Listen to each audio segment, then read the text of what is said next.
જૂનાગઢના માણાવદરમાં તસ્કરો ત્રાટક્યા। સ્વામિનારાયણ મંદિર તેમજ એગ્રોની દુકાનમાં ચોરી કરી તસ્કરો સ્વામિનારાયણ મંદિરમાં રહેલી દાનપેટી જ ઉઠાવી ગયા। તો બીજી તરફ એગ્રોની દુકાન શટર તોડી દુકાનમાંથી રોકડ રકમની ચોરી કરવામાં આવી હોવાની માહિતી છે। ચોરી કરી ચોરો ફરાર થયા। ચોરીની સમગ્ર ઘટના ત્યાં લાગેલા સીસીટીવી કેમેરામાં કેદ થઈ છે। ચોરી કરતા 3 થી વધુ તસ્કરો સીસીટીવી કેમેરામાં કેદ થઈ ચૂક્યા છે। સ્વામિનારાયણ મંદિર અને એગ્રોની દુકાનમાંથી 55,000ની ચોરી કરી ચોર ફરાર થયા છે। સમગ્ર મામલે માણાવદરની પોલીસે તપાસ હાથ ધરી છે। ઘટનાના દ્રશ્યો સામે આવી રહ્યા છે। જૂનાગઢથી માણાવદરમાં એક સાથે 2 જગ્યાએ ચોરી કરવામાં આવી હોવાની માહિતી સામે આવી રહી છે। જે ઘટના સીસીટીવીમાં પણ કેદ થઈ છે। સ્વામિનારાયણ મંદિર અને એગ્રોની દુકાનમાં ચોરીની ઘટના સામે આવી છે। બંને ઘટનાના સીસીટીવી પણ સામે આવી રહ્યા છે। ત્યારે સીસીટીવી ફૂટેજના આધારે પોલીસ સમગ્ર મામલે તપાસ કરી રહી છે। ચોરી કરતા આ 3 તસ્કરો જે કેમેરામાં કેદ થયા હોવાની પણ માહિતી છે। છુપા પગે તેઓ ચોરી કરવા આવી રહ્યા છે। 5 થી વધુ શખ્સો આ કેમેરામાં કેદ થયા હતા। માણાવદર પોલીસ હાલ આ સીસીટીવી ફૂટેજને લઈને દોડતી થઈ છે અને સમગ્ર મામલે તપાસ કરવામાં આવી રહી છે। દાહોદથી અન્ય સમાચાર આવી રહ્યા છે। દેવગઢ બારિયામાં ખનીજ વિભાગનો સપાટો સામે આવી રહ્યો છે। મોટા પાયે ગેરકાયદે રેતી ખનન અહીંયા ઝડપાયું છે।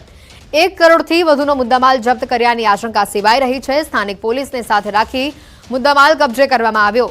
એક હિતાચી મશીન સહિત 5 હાઈવા ડમ્પર ઝડપાયા છે। રાત્રિના ખનીજ વિભાગની રેડથી અન્ય રેત માફિયાઓમાં ફફડાટ ફેલાયો છે।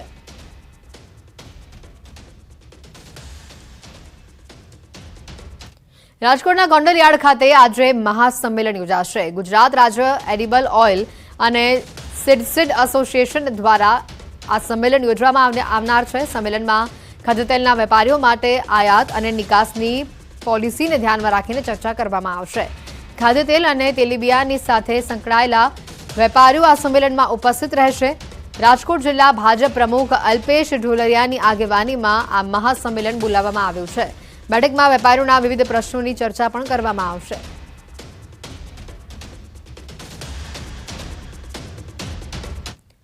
પાટણ બાદ બનાસકાંઠામાં અલગ અલગ જિલ્લાની માંગ ઉઠી છે। ગુજરાતના 4 જિલ્લામાં અલગ જિલ્લો બનાવવાની માંગ ઉઠી રહી છે। ભાજપ કોંગ્રેસના નેતાઓ પક્ષાપક્ષી ભૂલીને એક મંચ પર સાથે દેખાયા। દિયોદરને જિલ્લા મથક બનાવવાની ઓગળ જિલ્લો બનાવવાની માંગ કરાઈ છે। દિયોદર ખાતે ભાજપ કોંગ્રેસના આગેવાનો અને સ્થાનિક લોકોની હાજરીમાં અલગ જિલ્લો બનાવવાની માંગ કરવામાં આવી। દિયોદરના રાજવીની ઉપસ્થિતિમાં ઓગળ જિલ્લા સંકલન બેઠક યોજાઈ, જેમાં ઓગળ જિલ્લા કોઓર્ડિનેશનલ કમિટીની રચના કરાઈ અને હાજર તમામ લોકોએ દિયોદરને જિલ્લા મથક બનાવવાની સરકારને રજૂઆત કરી છે। દિયોદરને જો જિલ્લો બનાવવામાં આવે તો રાધનપુર, સુઈગામ, ભાભર, વાવ, થરાદ, લાખણી, બિલડી, કાંકરેજ આજુબાજુના તમામ વિસ્તારોને ખૂબ સરળતા રહે। ખેડૂત વર્ગ હોય, વેપારી વર્ગ હોય અને જે વિસ્તારની જનતા છે આ તમામને સરકારી કામકાજ માટે આવવા જવામાં દિયોદર સૌથી અનુકૂળ છે। ફક્ત દિયોદર તાલુકો જ એક એવો છે કે બધાને વચ્ચે પડે છે। બધા તાલુકાનું સેન્ટર એક જ સરખું થાય છે અને એને કારણે દિયોદર તાલુકાની જિલ્લો બનાવી અને ઓગળ જિલ્લો નામ આપવું ખૂબ જરૂરી છે। આજે આપણે પાકિસ્તાનમાં પણ આપણે હિંગળાજ માતાનો ઓગળજીનો નામ છે। એમ આપણે ઓગળજીનો કાયમી નામ રહે અને જિલ્લો ઓગળ જિલ્લો રહે ને એનો હેડક્વાર્ટર દિયોદર થાય અને દિયોદરના અંદર બધી સુવિધાઓ છે અને સેન્ટ્રલ છે અને આપણે વર્ષોથી આપણી માંગણી છે। આપણે હમણાં કોઈ નવી માંગણી નથી કરતા। આજ આપણે 2017થી આપણે આ માંગણી ચાલુ છે, એનો સર્વે પણ થઈ ગયું છે। તો આ તરફ દાહોદમાં કોંગ્રેસે સ્માર્ટ સિટી અંતર્ગત બની રહેલા રસ્તાની કામગીરી અટકાવી। જૂના રસ્તા ઉપર જ ડામરની કામગીરી કરાતા વિરોધ દર્શાવવામાં આવ્યો। સ્થાનિકોએ હલકી ગુણવત્તાની કામગીરીના આક્ષેપ કર્યા। જૂના રસ્તાઓ ખોદી નવા રોડ બનાવવાની જાહેરાત કરવામાં આવી હોવાનો સ્થાનિકોનો દાવો છે। નવેસરથી રસ્તો બનાવવા સ્થાનિકો માંગ કરી રહ્યા છે। આ રોડ બ્લોક બનાવી ખોદીને આ રોડ બનાવવાનો હોય, જો ટેન્ડરમાં ના પણ હોય તો અમારી વિનંતી છે પ્રશાસનને કે આને નવો ટેન્ડર જાહેર કરી અને લોકોના ઘરમાં પાણી યા તો ગોવિંદનગર ખાતે આવેલી દુકાનોમાં પાણી ના ભરાય। મુખ્ય તકલીફ આ રસ્તાઓની છે। આ રસ્તાઓની ખરાબીના લીધે અમારી કમરની હાલત દેખો તમે, ગાડીઓ લઈને ફરવું પડે, શરમ આવે છે। દ્વારકા જિલ્લામાં ગત મહિનામાં ભારે વરસાદના કારણે ખેડૂતો પાયમાલ થઈ ગયા છે। વર્તુ ડેમના દરવાજા ખોલવાના કારણે વર્તુ નદીમાં પૂર આવ્યું હતું। અને જેના કારણે નદીની પાસે આવેલા રાવલ ગામના ખેતરોમાં મોટા ગાબડા પડી ગયા છે અને પાક પણ સંપૂર્ણ નિષ્ફળ જતા ખેડૂતોને મોટો ફટકો પડ્યો છે. ખેડૂતો સરકાર પાસે યોગ્ય સહાયની માંગ કરી રહ્યા છે. આ છેલ્લા 10 વર્ષથી અમારી આ પ્રશ્ન જ છે કે ભાઈ પાણી આવ્યું, પાક નુકસાની થઈ, પણ જમીન ધોવાણ થયું, સરકાર કંઈ વળતરના નામે જીરો, કંઈ સર્વે કરાવતી નથી અને અમારે જે કંઈ ખર્ચા છે એ બધા આમાંથી જ લેવાના થાય. બરોબર, હવે આ અમારી રોજીરોટી છે, આમાં અમારે પેદા કરીને પેટ ભરવાના છે. આમાં વીઘો તમે 10 લાખ નાખો ને તોય ભરાય નહીં. હવે આમાં અમારે જવું ક્યાં? અને અમારી માંગ વધારે પડતી એ છે કે આ રસ્તો છે, મેઇન રસ્તો છે સિંગડાથી રાવલને છોડતો, 2 ગામને છોડતો, તો એ વ્યવસ્થિત પેસિંગ બંધાય અને સ્થળ ઉપર આવી અને સર્વે થાય અને અમારો રસ્તો ક્લિયર થાય, ઊંચો થાય, જેથી કરીને આ પાણી વારંવાર આવે છે. દેવભૂમિ દ્વારકા જિલ્લામાં ભારે વરસાદના કારણે અનેક વિસ્તારોમાં ખેતરો ધોવાઈ ચૂક્યા છે. ત્યારે ન્યૂઝ 18 ગુજરાતી હાલ ગ્રાઉન્ડ ઝીરો પર પહોંચ્યું છે. રાવલ સીમ વિસ્તારના આ ખેતરો છે. સીમ વિસ્તારના ખેતરો હાલ સંપૂર્ણ ધોવાઈ ચૂક્યા છે. આપ સીધા દ્રશ્યોમાં જોઈ શકો છો. ખેડૂતોના ખેતરોમાં મોટા ખાડા પડી ચૂક્યા છે.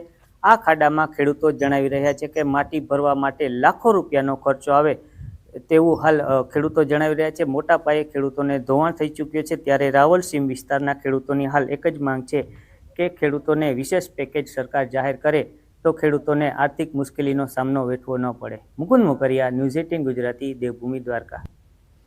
ગેરકાયદેસર દબાણો પર દાદાનું બુલડોઝર ફરી વળ્યું. તમામ ગેરકાયદેસર દબાણો માટે કડક કાર્યવાહી કરવામાં આવી છે. અડાલજ ત્રિમંદિરની સામે આવેલા તમામ ગેરકાયદેસર દબાણોને દૂર કરવામાં આવ્યા છે. હજી પણ ગેરકાયદેસર દબાણો પર કાર્યવાહી ચાલુ છે.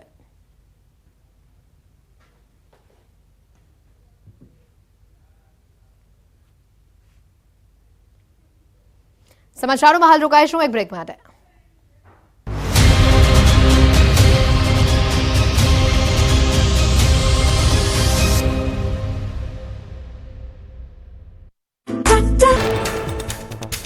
વલસાડના દરિયામાં શંકાસ્પદ વસ્તુ દેખાતા સુરક્ષા એજન્સીમાં દોડધામ. બોટની મદદથી શંકાસ્પદ ડ્રમને ખેંચીને કિનારે લવાયું. પોલીસે એફએસએલ ટીમની મદદ લઈને તપાસ કરી. સુરેન્દ્રનગરના ધજાડા ગામે થોડા દિવસે તસ્કરોનો તરખાટ. બંધ મકાનની દિવાલ કૂદીને આવ્યો હતો ચોર. સીસીટીવી ફૂટેજ આધારે મકાન માલિક અને ગ્રામજનોએ શખ્સને પકડ્યો. ગ્રામજનોએ તસ્કરને પોલીસને હવાલે કર્યો. ગુજરાતના 90% ભાગમાંથી ચોમાસાની વિદાય. કચ્છથી નવસારી સુધી ચોમાસાની વિદાય. હવે આખરી ગરમી પડવાની હવામાન વિભાગની આગાહી. આગામી 5 દિવસ સૂકું વાતાવરણ રહેશે. 2 દિવસ બાદ 2 થી 3 ડિગ્રી તાપમાનમાં વધારો થશે. સુરત, ડાંગ, તાપી, વલસાડમાં હજુ ચોમાસું સક્રિય. વલસાડ, દમણ, દાદરાનગર હવેલીમાં છૂટાછવાયા વરસાદી ઝાપટાની શક્યતા. ગુજરાતના સિઝનનો 30%થી વધુ અને સૌરાષ્ટ્રના સિઝનનો 75%થી વધુ વરસાદ નોંધાયો. વિદાય લેતા ચક્રવાત લાવશે ચોમાસું. પવન સાથે વરસાદ વરસવાની અંબાલાલ પટેલે કરી આગાહી. 7 થી 12 ઓક્ટોબરમાં સમુદ્રમાં હલચલ થવાની સંભાવના. વાવાઝોડાના કારણે સૌરાષ્ટ્રમાં વરસાદની આગાહી.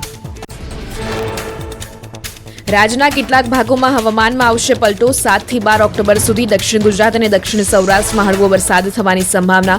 પૂર્વ ગુજરાતના ભાગોમાં પણ ખાબકી શકે વરસાદ. પંચમહાલ, સાબરકાંઠામાં વરસાદની આગાહી. દેવ દિવાળી સુધી હવામાનમાં આવશે પલટો. 22 ઓક્ટોબર બાદ પણ વરસાદ વરસવાની હવામાન નિષ્ણાંત અંબાલાલ પટેલે કરી આગાહી. નવેમ્બર માસમાં પણ માવઠાના એંધાણ.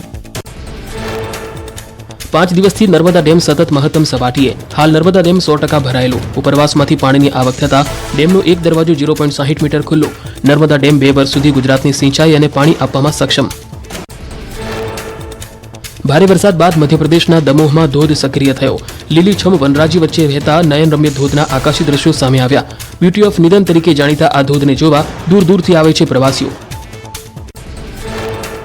અમદાવાદમાં રોગચાળાએ માઝા મૂકી. છેલ્લા 4 દિવસમાં સિવિલ હોસ્પિટલમાં ડેન્ગ્યુના 44 કેસ નોંધાયા.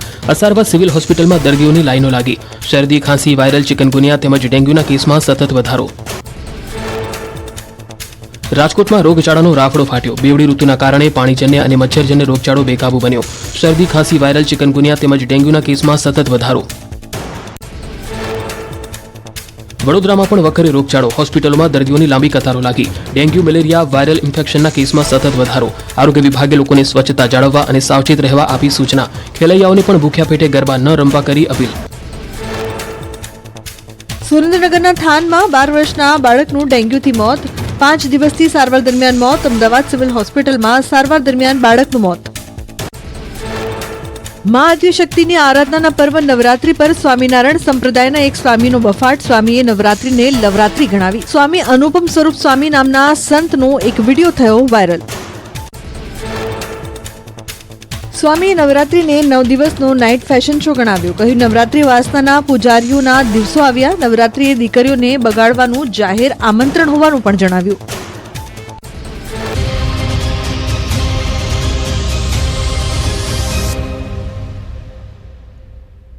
બ્રેક બાદ આપનું સ્વાગત છે. બનાસકાંઠામાં ગમખ્વાર અકસ્માત સર્જાયો, જેમાં 3 લોકોના મોતના સમાચાર સામે આવી રહ્યા છે. ધાનેરાના ખીમંત પાસે કાર અને બાઇક વચ્ચે અકસ્માત થયો. બાઇક સવાર 4માંથી 3 યુવકોના સ્થળ પર જ મોત થઈ ચૂક્યા છે. અન્ય ઘાયલ થયો છે, જેને હોસ્પિટલ ખાતે ખસેડવામાં આવ્યો છે. ખીમત ગામેથી નવરાત્રી જોઈ યુવકો પોતાના ગામ ગાડા પરત ફરી રહ્યા હતા અને તે સમયે અકસ્માત સર્જાયો.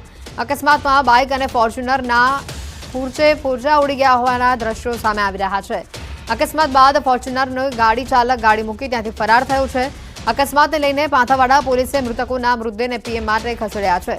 પાંથાવાડા સરકારી હોસ્પિટલમાં ખસેડી ગુનો નોંધી સમગ્ર મામલે વધુ તપાસ હાથ ધરવામાં આવી રહી છે. બનાસકાંઠાના ધાનેરામાં અકસ્માત થયો હોવાના આ દ્રશ્યો સામે આવ્યા. ખીમત પાસે મોડી રાત્રે રોડ અકસ્માત થયો. ગરબા જોઈને પરત ફરી રહેલા યુવકોને અકસ્માત નડ્યો છે, જેમાં 3 લોકોના મોત થયા છે, જ્યારે એક યુવક ગંભીર રીતે ઇજાગ્રસ્ત થયો છે, જેને હોસ્પિટલ સારવાર માટે ખસેડાયો છે. જે કાર અને બાઇક વચ્ચે અકસ્માત થયો હતો. અકસ્માતના જે દ્રશ્યો સામે આવી રહ્યા છે, બંને વ્હીકલના ફૂરચા ઉડી ગયા હોવાના દ્રશ્યો પણ સામે આવી રહ્યા છે. જે ગાડી દ્વારા અકસ્માત થયો હતો તે કાર ચાલક કાર ત્યાં જ મૂકીને ફરાર થયો છે. પોલીસે હાલ સમગ્ર મામલે વધુ તપાસ હાથ ધરી છે. સતત રાજ્યમાં હિટ એન્ડ રનના જે ગુનાઓ વધી રહ્યા છે, અકસ્માત રોડ રસ્તા પર જે અકસ્માતોની સંખ્યામાં વધારો થઈ રહ્યો છે, તેને લઈને અનેક સવાલો ઊભા થઈ રહ્યા છે.